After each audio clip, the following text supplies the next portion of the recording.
Meat of the matter. Meat of the matter. That was it. I'm so Yeah. sick and fucking tired of seeing all the carnivore shit all over these fucking apps. Just a quick little intro today. I think Al heard the last one was the long drawn out one, but we are live. We are here on a Thursday, and we brought Al Reeves, Coach Al Reeves, arguably one of the best physiques in the world, maybe. Lighting up social media. He is the real deal when it comes to training. And Mark we've been actually trying to get a training episode talking about it. It's January, everybody's got their gyms are full. The gyms are full. So we were sort of sidelined by the fact of the guidelines coming out recently. So that was a big topic. Everybody's talking about it. So before we give it to Mark and you guys go with the training stuff, what are your thoughts about that, Al? Like we gotta ask you. Well, that was something I've been hoping and praying for the last 10 years of me eating this way, because when I first started and I was putting butter in coffee and people looking at you like you're insane, and so honestly, it's good for you. And of course, when you finally look the part, they start listening. But we've been preaching this for years. And RFK is a 70-year-old guy, do 20-odd pull-ups, got a six-pack. That's a health secretary. A health secretary. So God bless him. He finally, I think keto is going to explode again because of that. Because I was in it the first time, of course, when it was exploding. But then carnivore came, and then it teeters off. It always does. But now it's going to be back with a vengeance, with government approval. Yeah, I know from my perspective as well. Like, all my clients, you've been preaching this, and then all of a sudden it's like, see? Yeah, see? So at least it was and it's wild. Like, I've been posting some stuff about it, and it's just, the comments are crazy. People are either like us that are happy, and then there's the other side that are just. Well, you're always going to have the left and the right on everything, whether it's politics or nutrition. But and of course the anti ones are saying there's no science. There was actually no science in the original. That's it, right? Yeah. All the science is in this one, and the new one's only been around for 40 years. The old one's been around forever. So it's time will tell, and. Happy days, though. Happy days. It's a step in the right direction, isn't it? Yeah, it's a leap, not a step. Yes. It's the biggest change that we've had in our lifetime. Yeah, and I agree with you. I think, Al, it's specifically low carb, like just that brain, like for the common person, just and Nina Teicholz said it best, when it's actually the normal person follows these guidelines. They are important, and it's just shake it up. I love it. And high protein. I mean, the FDA recommended such minuscule amounts of protein. And as he says, eat real food. That's his thing. The ultra processing things must be getting their sniper rifles ready for him. No kidding.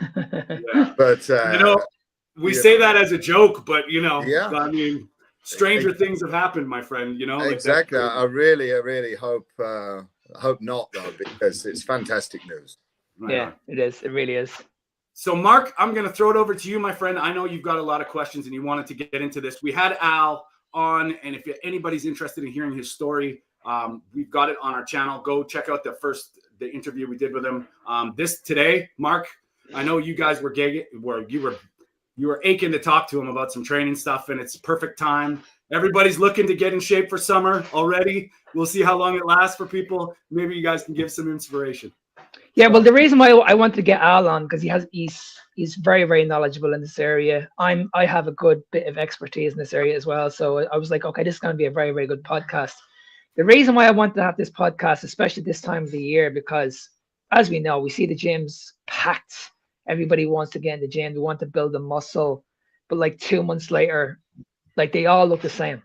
Or even a year later, they all look the same. And I don't know about you, Al, but I see this all the time. People at our age, they're looking to get in amazing shape. They're training every single day. They're doing endless amount of hours in the gym, too many sets, too many repetitions, burning themselves into the ground. You can clearly see the stress in their face. You And see, when we started, or when I started lifting, was 1984. I think I was 11 years old. I bought some dumbbells at home, watching Rocky and Arnold. Of course, I'd seen Pumping Iron, but then the 80s movies, every single movie had a muscle guy in it. Jacked guy, yeah. And then when we was old enough to join a gym at 17, 18, we didn't have no internet. Now it's as if you're over educated. And you know, they've gone down this science-based lifting. I mean, that's a term that didn't exist 10, 15 years ago. And just because you put the word science, oh, it must be correct. And as science has proved with other things the last 5 years, it's exactly not correct. You must be able to question the science, and success leaves clues. You know, I've been coached and trained by Dorian Yates.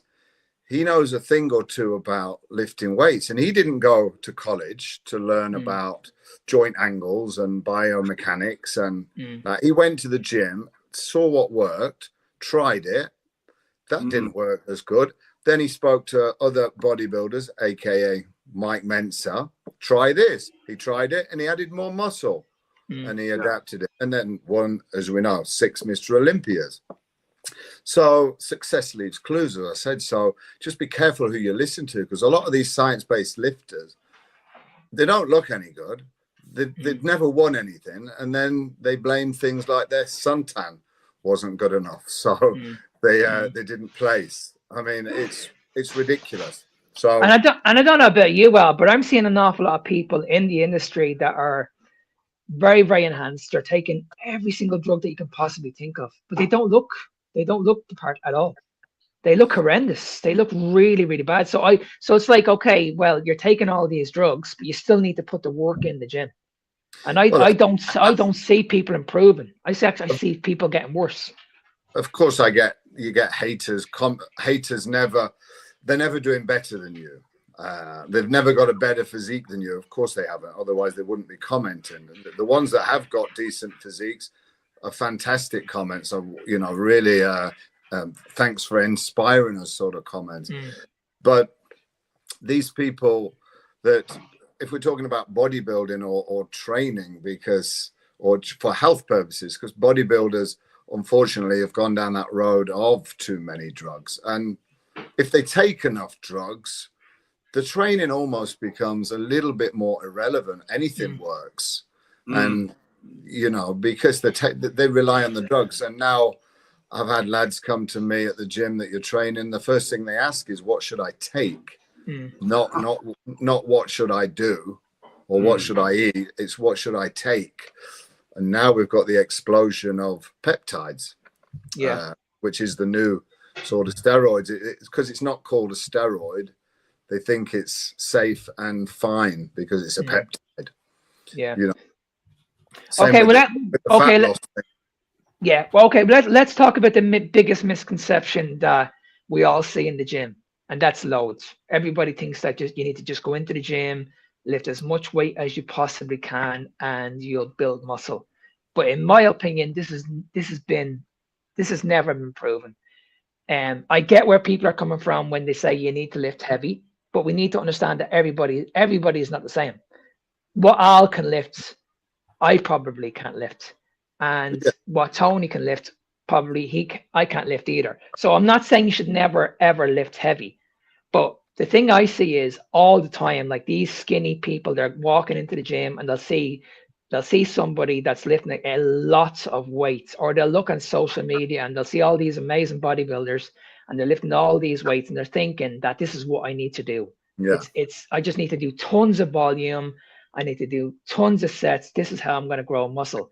But it's like, you need to learn how to lift first. Exactly. You just hit the nail on the head. I mean, heavy is subjective. What's heavy for me or what's heavy for somebody else could be my warm-up. But I think they need to learn how muscle is recruited. How do you build muscle fibers? And at one time they thought that heavy lifting only recruited the fibers, and now science has proved that as long as you go to failure, you will recruit those high motor neuron muscle fibers. But there is a difference. If you're doing a 5-rep max, then you will recruit all those fibers from rep 1. But if you're doing a 20-rep max, you will only recruit those high threshold fibers from, rep 16, 15, 16. So if you're doing 4 reps in reserve, you never hit those high threshold fibers. You're only creating fatigue and joint wear. And it depends on your age and experience. As a newbie, you want to do higher reps because it's practice. If you're getting good at squatting, do more squats and you will get better at it. There's no point in doing 3 reps for a squat. It's going to be mega dangerous as well. So as Mark says, you've got to learn the skill of the muscle and you've got to slow it down to feel which muscle is working. Absolutely. Because this is what really, really frustrates me about progressive overload. There's many, many ways to provide overload when you're training. Like there's range of motion, there's intensity, there's tempo, there's execution, there's training frequency. There's many, many ways of adding more intensity into your training session. It's not about just adding weight to the bar. I get it. Over time, you should be getting stronger. But if you're getting stronger over time and you don't look like you're getting stronger, so let's say a year later you haven't put any muscle on, well, in my opinion, you pretty much wasted a year. Like you should have went back to basics. You should have went back to basics. Logbook your lifts. Now, of course, there's plenty of apps to do that. I mean, if you are bench pressing 100 pounds this year, next year you can bench press 200 pounds for the same rep range, the same tempo, the same speed, then you will be bigger. If it's only benching 110, you won't look any different. And that's what people, when they start at the gym, they can wing it for a year, maybe 2. Just come in, do a bit of training, but then that soon peaks, and that's when they've got to learn how many sets, how much volume, and they all rush straight into a bro split because they want an arm day. I mean, don't need a freaking arm day till they've been doing about 8 years of training or maybe never. And see if it was about adding more weight in the gym and getting stronger, powerlifters would be the biggest, and they're not. They're not. That's a fact. You know what I mean? So if you want to be a powerlifter, like I've heard many people saying this, like when you look at the likes of Ronnie and all these amazing bodybuilders, and you see the amount of weight they were lifting, they were lifting it with ease. That's pure ease. They made it look easy. They've changed their central nervous system to lift that heavy weight, and there is times when you should go into that. But if we're talking about hypertrophy, if we're talking about muscle building, then you want to be doing a rep range, from your 8 to 12s, a reasonable, and get strong in all rep ranges. Do 10 to 15, but go to failure. Anything over 20, and you're gonna do your lungs out before you do your muscle. It's a cardio session then, because it's too light, and then you're going to be in the gym for too long.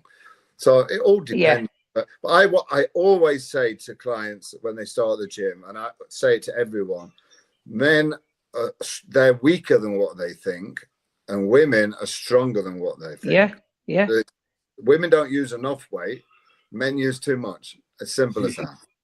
And women, I find that women's pain threshold is a lot better than men's. Well, they give birth, don't they? It's unbelievable. Like I've seen women really push themselves in the gym, and like men won't be able to go anywhere near that. Trust me, it's unbelievable. But I just want to go back to, again, the more volume. So basically what we're saying is this is just my opinion. I think you're the same, Al. More does not equal better.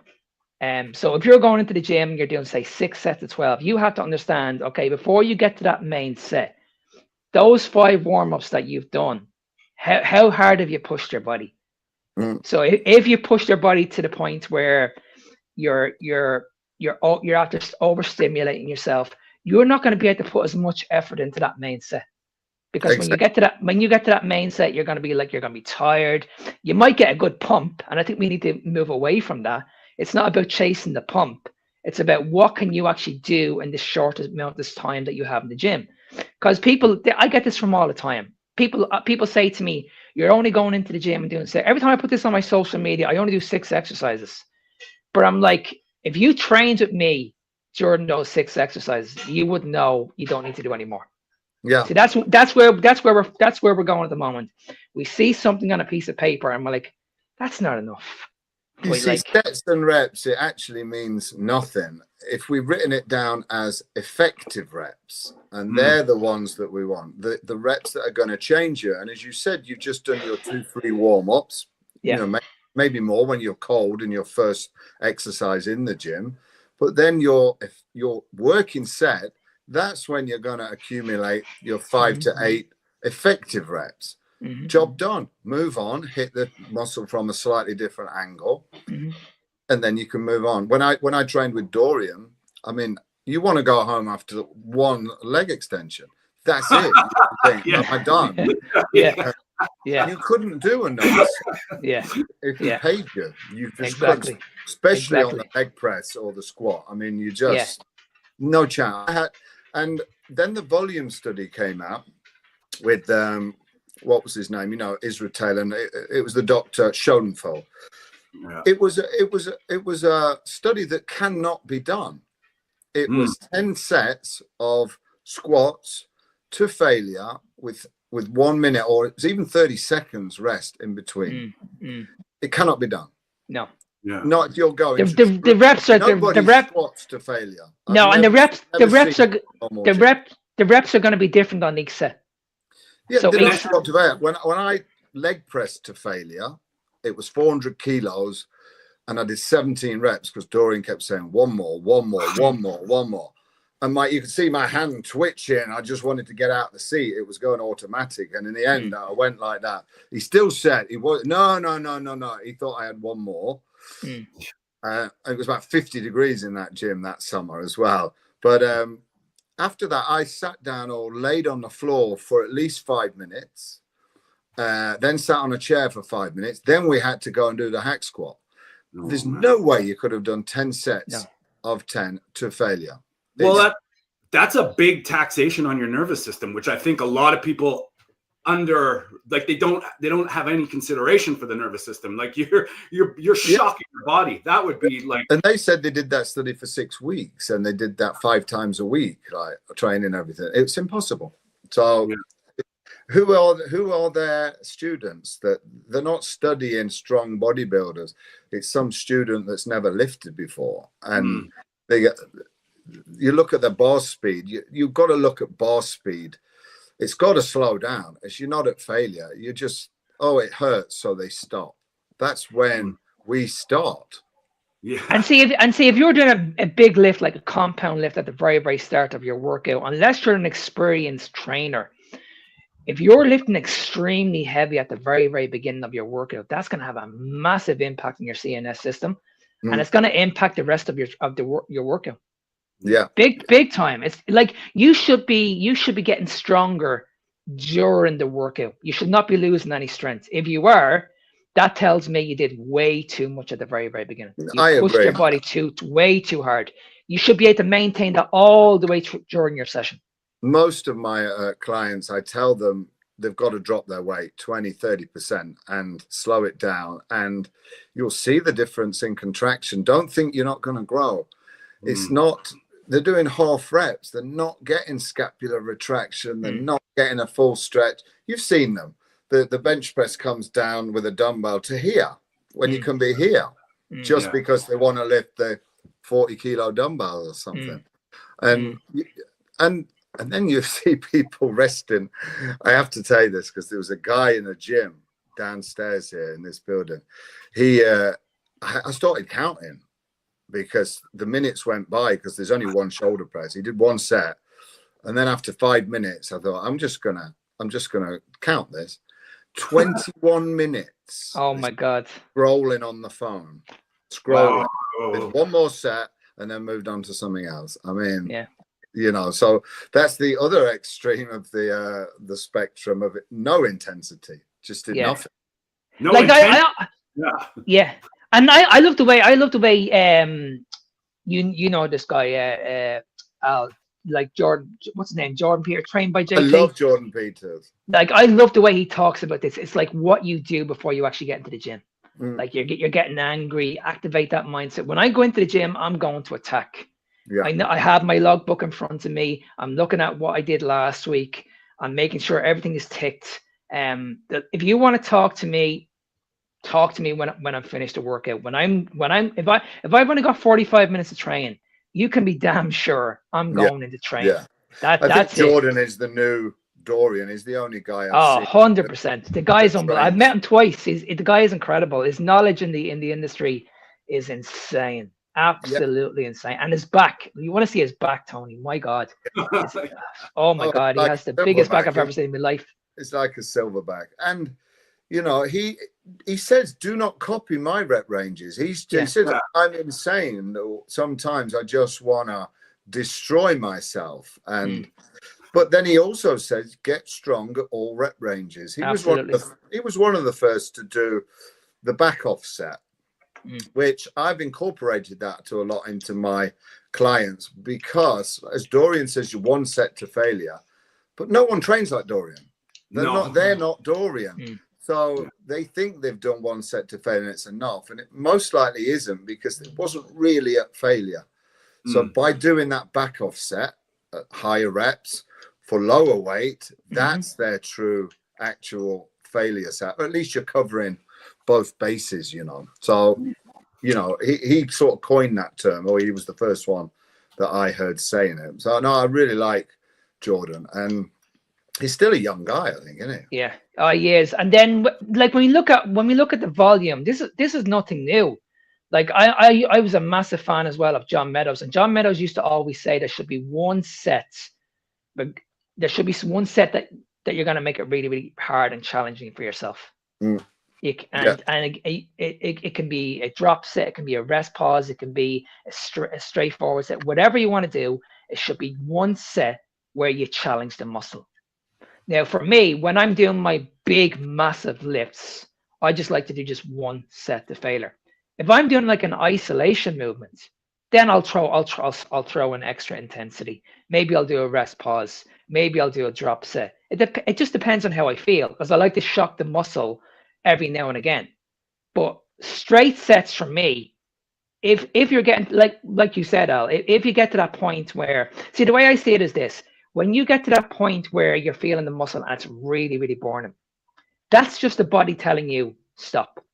But if you just ignore that and tap into your mindset, you can be amazed, really, really amazed. And just take a deep breath and don't rush the process. Just take your time, one rep at a time.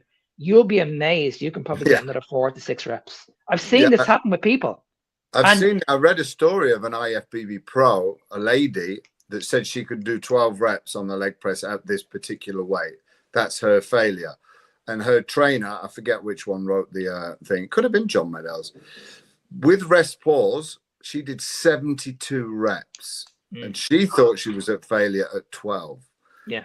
You know, and he wouldn't have rested her 5 minutes in between sets. It would have been maximum of maybe a minute. But still, 72. So she could do 60 more reps. So the brain will finish first. For sure. Absolutely.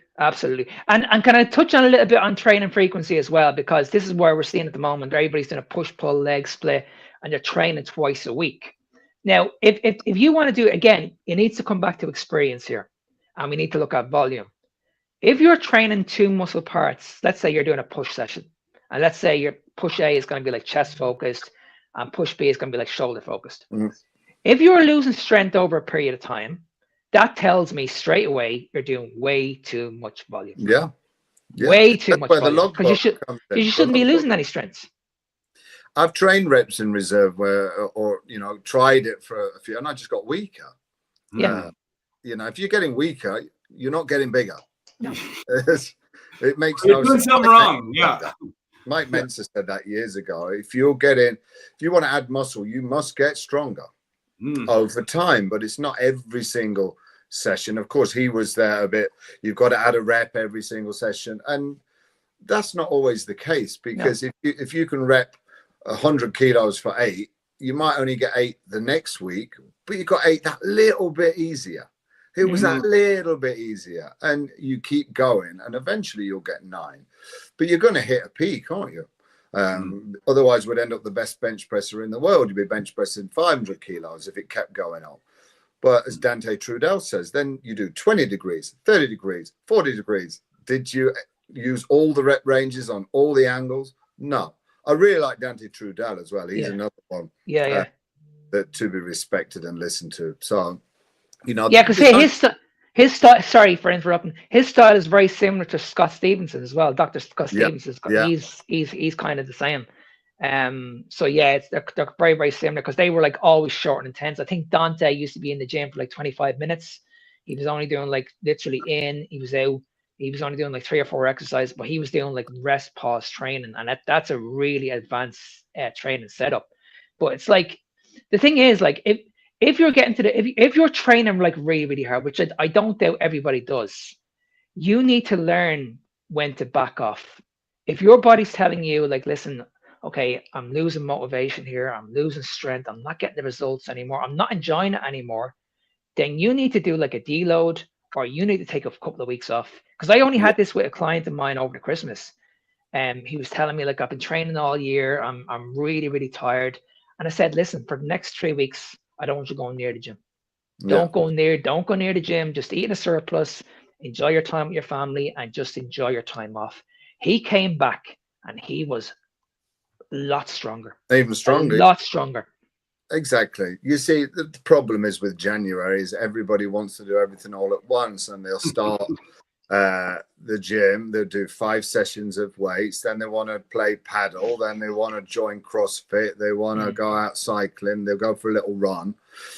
2 weeks later, they're absolutely broken, and then they're either injured or they're exhausted. So this is where a coach comes in, and you can gradually increase. And as you get stronger, you need to do less, not more, because it's harder to recover. And as you get older, now I've just done push-pull legs actually on the last 3 days. Today, I knew I should have done push-pull off, legs off, but I didn't, because I was talking to my client and he's doing push-pull legs, but he's 31 and a beast. I forget that I'm 53 and an ex-beast. No way. No way. Exactly. The mirror don't tell me that. So I think, I can do that. I'm all right. But then today I was exhausted. So I go to the gym every day. I either work in the gym or go to the gym. It's my mental health hour. So I'm looking after 3 kids while the missus is in Bali meditating at the minute. So I need my hour at least at the gym. And of course, you can just power walk on the treadmill or do whatever, or stretch or yoga, mobility. I'm always big on. But I was exhausted today. And you just can't do it in your 50s. I mean, Ronnie broke all the rules. He did high intensity, high volume, high frequency. And, he trained push-pull legs off. Nobody did that. And nobody should, but will there ever be another person like Ronnie? Probably not, so there's always an outlier, but and he was that, and he was super strong as well with high reps. So but we're not Ronnie.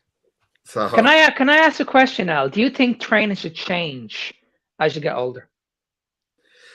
In what way? So what I'm saying is, I know for me personally, I can't do the same things that I used to do in my 20s. I was a big deadlifter. I was a big squatter. I came from rugby skill, so I know a good bit about like putting on mass and getting really, really strong. But I feel now I can't do that anymore. I can still train that way if I want to with the compound lifts, but now where I am in my stage of my life, I'm still training really, really hard, really, really intense. But I'm just training a lot smarter now, a lot smarter than what I used to. Does that make sense? Smarter So things in have what way, I've adapted.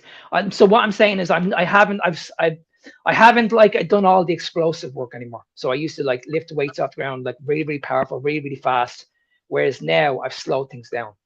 I'm not you need not to doing be that anymore. more cautious with form. That has to go slower, especially on change of direction things. That's where you're more likely to get injured. If you're still bouncing a squat and it's, you know, a heavy squat of 150 kilos and you're bouncing it up and down, you're asking for trouble. I always tell people, if you can't stop any part of that lift, Exactly. that's too heavy. You should be able to stop. And I can do that on any squat. Just stop. Same with me, because when I used to deadlift, when I dropped the weight, I was bouncing it off the ground, like literally bouncing off, and that gave me a bit of momentum to pick it back up off the ground. Whereas now I've stripped that all back. Now I'm really focusing on my form. When I lower the weight, I'm pausing at the bottom for like a half a second. I'm getting my body in position. I'm activating the muscles. I'm activating my lats the way they should be, and then I'm picking it off the ground. So that's what I meant. I'm still training hard. I'm still training intense. I think you should train hard and intense. It's just the frequency that has to change. Yeah. Definitely. You need more rest. You know, we probably sleep a little bit less as we get older. I know I do. I only get 6 hours a night if I'm lucky. But when I was younger, you get 7 or 8. Just wake up, ding, don't need it. And just can't get back to sleep. And then you're busy, so you crack on. But, you know, one thing I do, and I've spoke to Dorian about it, I've done yoga with him on the beach front in front of his house in Spain. He wouldn't have done yoga 30 years ago. I said, what the hell's that? And our warm-up back in the day was, that was it. The morning yawn, that's it. I spend at least 2 good hours on mobility, you know, 2-hour sessions, 2 single-hour sessions at least, and then some every session as well, like 5-10 minutes, but proper mobility. And I fixed, touch wood, all my shoulder problems, the knee problem. As you say, we talked about my pistol squats. I used to have a bad knee. Now I can do 10 each side on pistol squats at 90 kilos. I've even now started holding the bar. I've done it now. I got 3 reps holding 20-kilo bar, doing a pistol squat. So I believe you can still add strength to those old tendons. It just takes time, progressively overloading those moves. And it's a long draw. I'm still trying to progress to do the splits. I've got that into my about a year and a half ago. And I'm, you know, twice as far down as I was a year and a half ago, but I've still got a couple of years to go. So before I'm 55, I'm doing the splits, Van Damme style. Right on. I can't wait for that post. I know. I've set the bar now, so that's it. I have to do it. But, you know, of course, it's good for Instagram. I've copied the Anatoly. I can do the single arm, you know, barbell snatch, not to his sort of weight, but I think I'm up to 50 kilos on it. And I had a bad shoulder before. Most bodybuilders can't even press anymore in their 50s because we haven't done the mobility. It works, but you've just got to, the boring stuff keeps you doing the fun stuff. Yeah, because the one thing you notice as you get older, the stiffness is unbelievable. Yeah. It's unbelievable. But not where you want it. No, that's what I'm saying. It's like it's like I better do it's like I better do something about this or I'm gonna lose it. So yeah, I think it's very, very important. I think it's extremely important. You should be adding this in a few times a week. And I go swimming once a week with the boy as well and make sure I get some front crawl in there and keep those shoulders moving in the water. I think that's a very good thing. And sauna. Again, in Sweden here, sauna's like religion. But they're everywhere. So you can take the kids into the sauna in Sweden. It's normal. So I believe it's very good for your recovery. And that's the important thing. That's a good thing we've learned over the last 30 years is our knowledge on nutrition, supplements that can help our joints, muscles repair, etc. You know, before it was just a bit of whey protein and creatine. Now we've got the knowledge that we have. So it can help. But yeah, training, you still should be hard. Otherwise, it's not even training. Yeah. 100%. Well, yeah. 100%. I mean, that's the whole thing about adaptation, right? You got to challenge yourself to improve. You have to create a novel stimulus, and and maybe you can't do it in a bench press anymore, but you can do it in a fly. So do it in a fly. And that's what it's all about, is taking those effective reps. And you need maybe 10, 20 effective reps a week to grow, but to maintain, which am I going to grow anymore? Maybe you want to tweak little bits. I put on 10 kilos from my show from age 45 to age 50, but I started TRT at age 46. So of course that helped. I started cyclical keto and TRT. Again, 10 kilo, but on this dose, which is a doctor's dose of like 200 a week or whatever, you're not going to grow you don't see, because technically your classes are natural because you've got your levels back to where they were. Yeah. Natural bodybuilders are never over 85 kilos. You might be lucky to get a 90 kilo one if they're very tall. You just simply have a genetic limit, if you like. And I think if a kid starts and they did everything from the right way, training properly from day one, they could probably max out their genetic limit in 4 to 5 years, as big as they're ever going to get. But people never hit that. Yeah. They jump on the drugs before they've even got close. Exactly. Yeah. You've got to work on the foundation first. Yeah. They're building the house without the footings, if you like. Exactly. Yeah. Yeah. That's you hit the nail on the head. It's like they're not prepared to put the work in for that 5-10 years, and then you can look at that option in it's the like future. we can all drive a car, but it doesn't mean that we can all win a Formula One race. Yeah. No doubt. And these kids that the rich dads give them a Ferrari when they're 17, what happens? They all hit a tree. Yes. It's the same with, for some reason though, weightlifting, they think they don't need a coach. I've seen it now on YouTube, and these machines can be deadly. And a kid came up to me in the gym. What do I do when I fail on a squat? He was about 17, skinny. I said, don't fail. You shouldn't be. He didn't even know how to squat. Dangerous. Yeah. It's dangerous. The compound, don't get me wrong. Compounds are the foundation. Like we can have a talk on that if you want to, but the way I see it is, if you're doing a compound lift, whether it's a bench press, a deadlift, a squat, you should not be going to failure. You should not be going to failure at all, because when we define what failure is, you should be pretty much failing on the negative part of the rep. Yeah. Now, if you're getting to that point where I can't lift this weight anymore on a squat, and you barely get it up. With the squat, though, you see, what is failing? It depends. If you're a long-legged 6'2" and your ass is sticking right out the back, your quads ain't gonna fail. No. You ain't even going to feel it on your quad. Blow your air. Your air's going to fail. Your hips are going to fail. It's not your quad. And they think they're doing it for the legs. And so, squats are shit. I can never grow my quads up, because you haven't got the right levers for squat. I'm perfect for squatting. I squat very upright, very high bar, a bit like Tom Platt style squatting. Just built for squatting.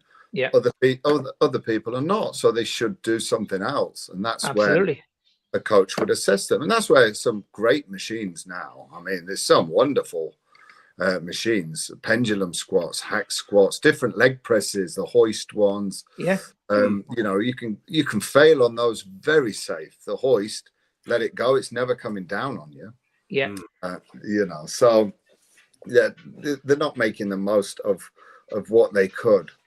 And the thing about it is, with the machines and the cables and the dumbbells, they're safer. They're a lot safer. As long as they don't pop it on their toe. Yeah, I mean, with dumbbells, obviously, if you're lifting the weights off the ground, that's a lot of effort to take them off the ground. But when you look at the likes of cables and machines, and they get a bad rap, but the one thing you get from them is safety, because it's very, very easy to go to complete and utter failure. And as I mentioned earlier, like I was huge around squats. This is what I was built on. We were always doing squats when we used to play rugby. That's all we did. We never did any leg extensions. All we did pretty much to build up our bodies was compounds. We were doing like chins, bench, deadlifts, picking stuff off the ground. You're probably built for squats as well, though. Your proportion. I'm only 5'3", so I can squat really good, and I can squat really deep. Right. But I find I get a better connection now on the leg press.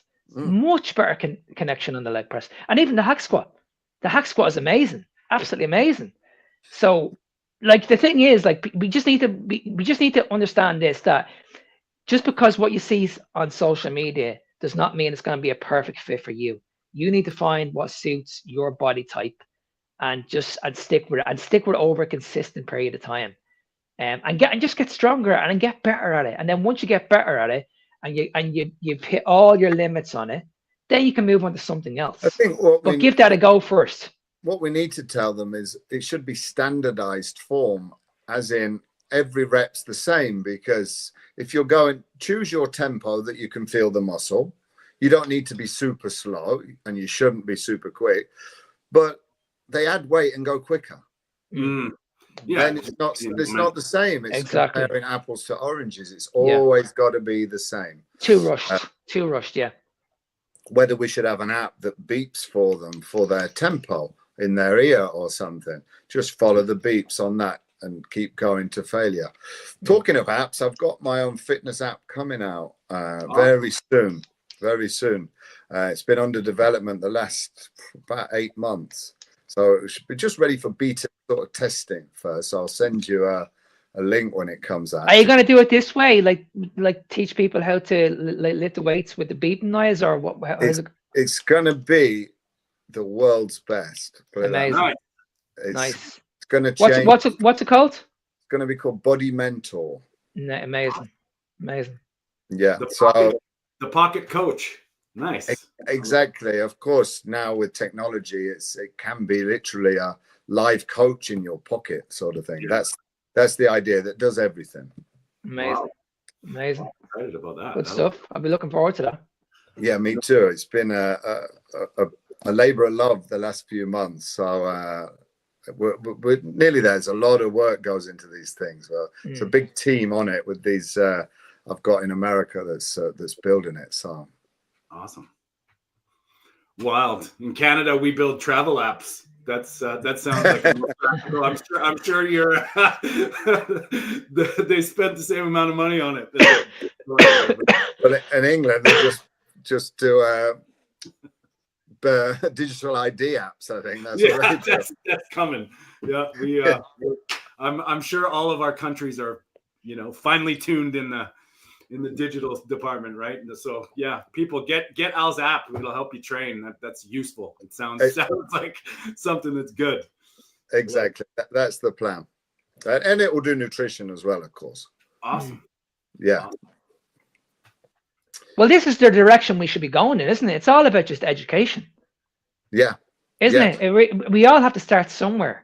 And like you said, Al, don't be afraid to reach out to someone who knows exactly what they're talking about, because you're going to get there a lot quicker. And pick somebody that you want to be like. If that guy inspires you, and you if you want to be a marathon runner, don't come to me. Yeah. I'm not the guy. But I'm not a bodybuilding coach, but I can build muscle.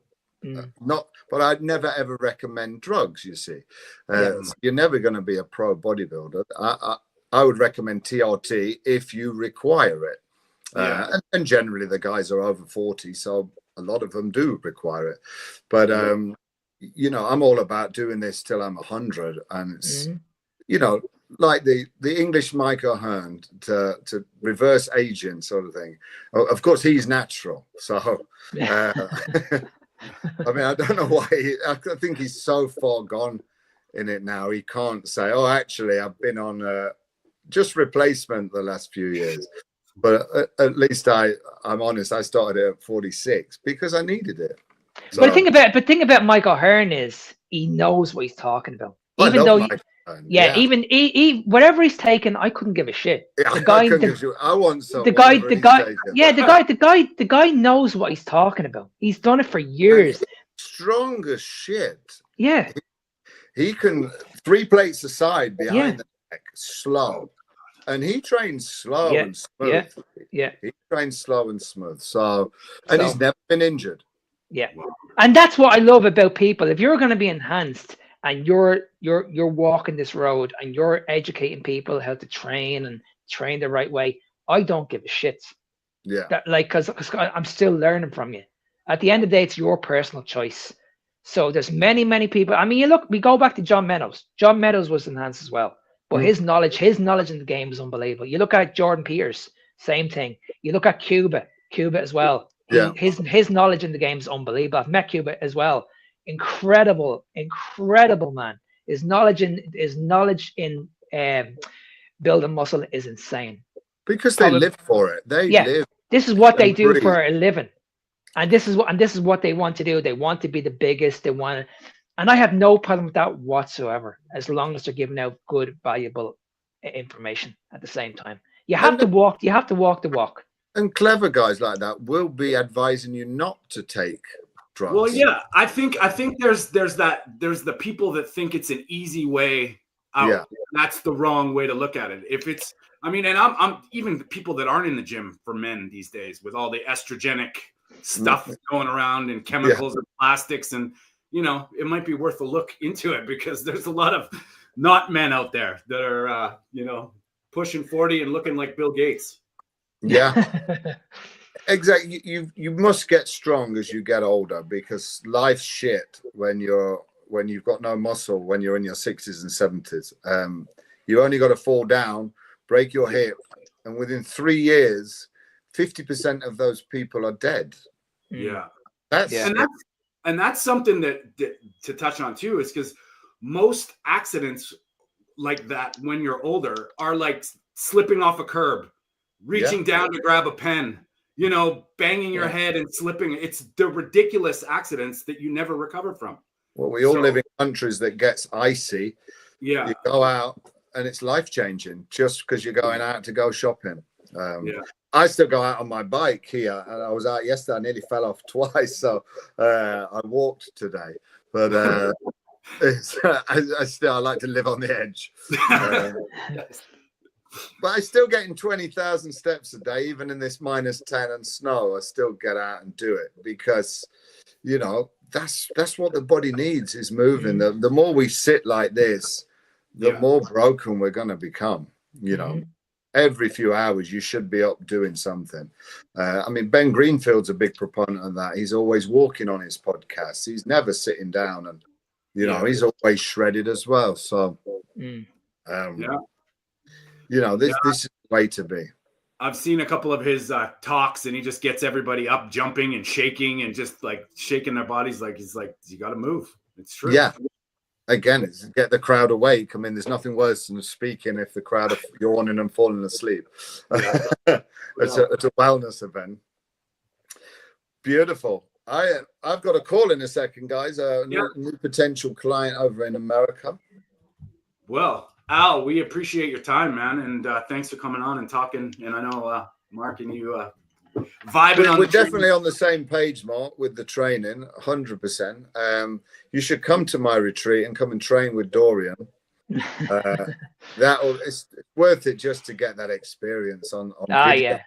There's not many times you can sit and talk and have dinner with a legend and just listen to them. I know.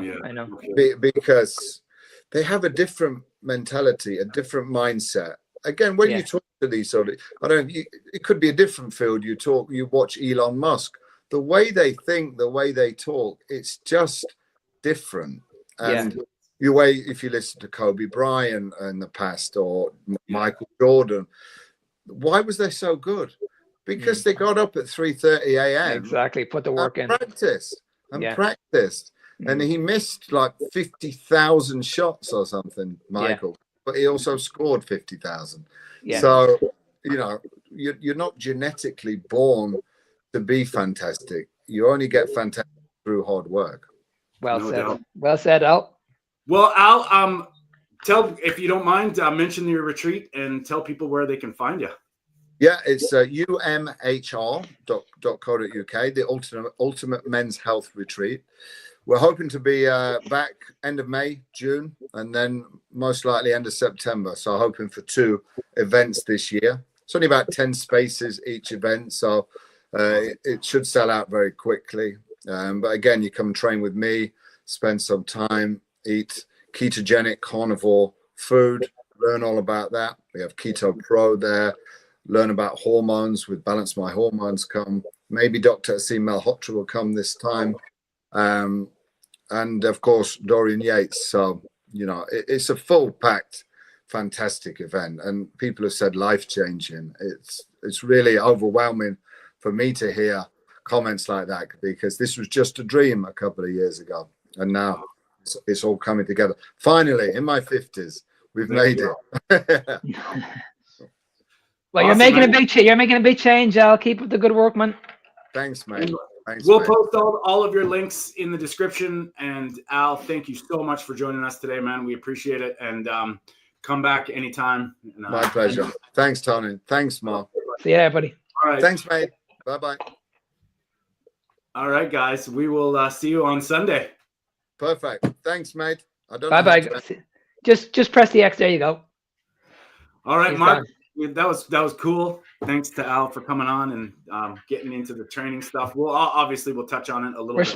We're still live, Al. We're still live. I know we're live. We're not live anymore. We'll see you on Sunday. Mark, always a pleasure, buddy. See you there, buddy.